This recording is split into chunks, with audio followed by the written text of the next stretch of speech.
Hey there folks, it's Yat Kean here from Trend Ground.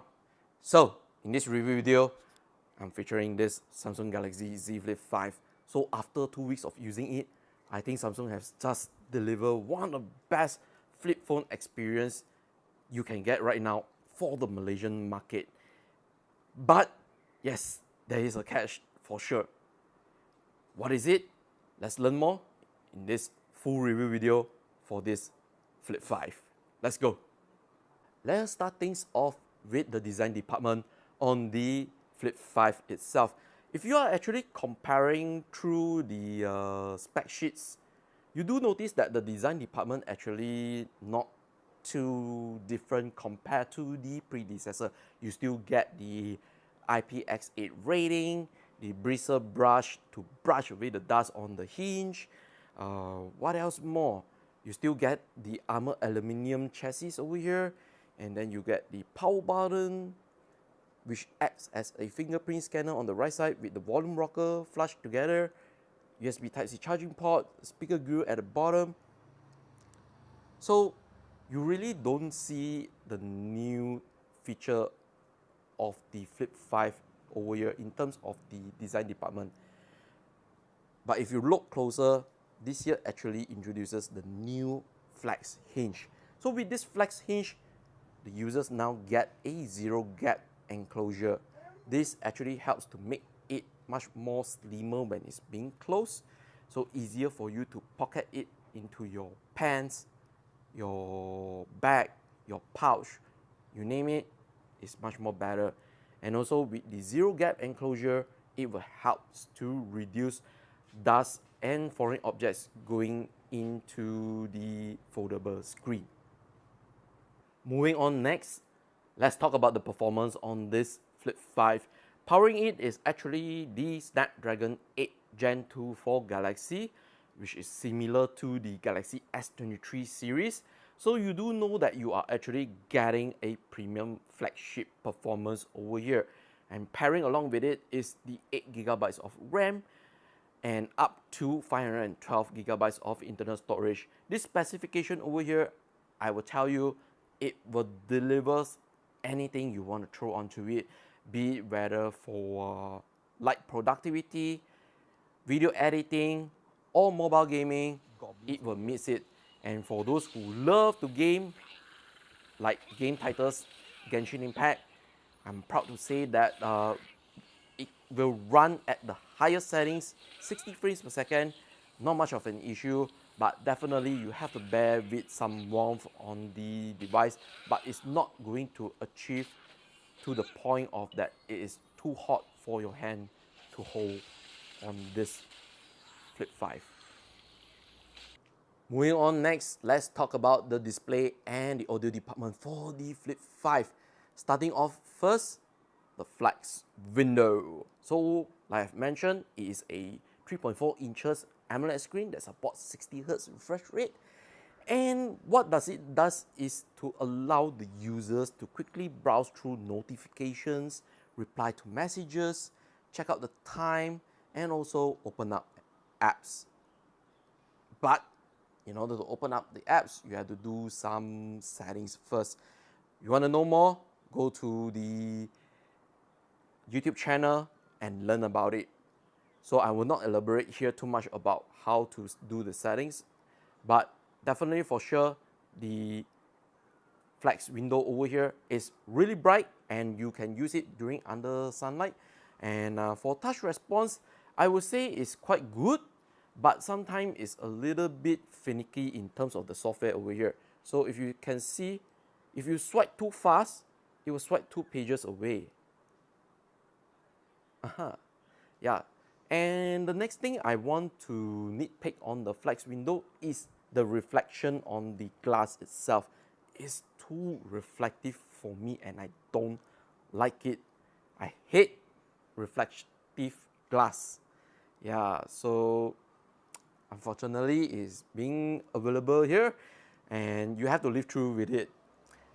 And also because if you are using a lot of the flex window, you're definitely going to have a lot of fingerprint smudges over here. And for me, The other thing I want to nitpick is definitely the cutout of the flex window. I felt like they could have just make it much more bigger, cover up everything, all like their competition is doing right now. Unfortunately, they have decided to go like that, and I think it's a wasted opportunity for them to like make the flex window to be bigger. And I think a lot of people would love to have it with the bigger flex window, but for now I can live with it. And as for the 6.7 inches foldable display here, Samsung has actually upgraded it a little bit. While it is actually retaining up to 120 Hz refresh rate, the brightness actually has been increased, and it is really noticeable, and it makes the viewing experience even more immersive. And also, Samsung has elected to add on some eye protection, so you have like lower blue light on this display to protect your eyes.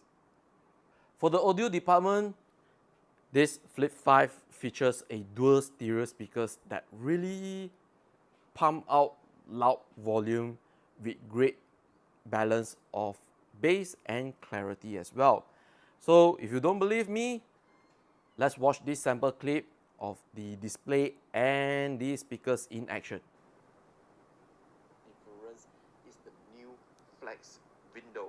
Yes, last time it's called cover display. Now Samsung changed it into you can do the adjustment on it, and you don't have to open up. Now let's move on to the camera departments on the Flip 5. So Samsung has elected to use the similar camera setup to the Flip 4, a 12 megapixel main camera, 12 megapixel ultra wide, and a 10 megapixel selfie camera.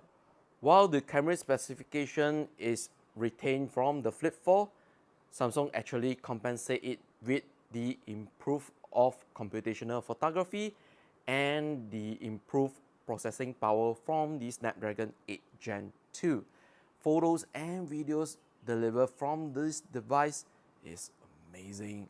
So let's start off with the photography. For the main camera on the Flip 5, you're definitely getting the best shot out of it, be it whether in bright daylight or low light situation. Most of the time in bright daylight areas, you can get really nice crisp shot, partially thanks to the improved computational photography by Samsung over here. And as for low light situation, you definitely can notice there is minimal to none in terms of the noise level. But if the lighting conditions is getting even much more tougher, you can always use night mode to improve the low light shots.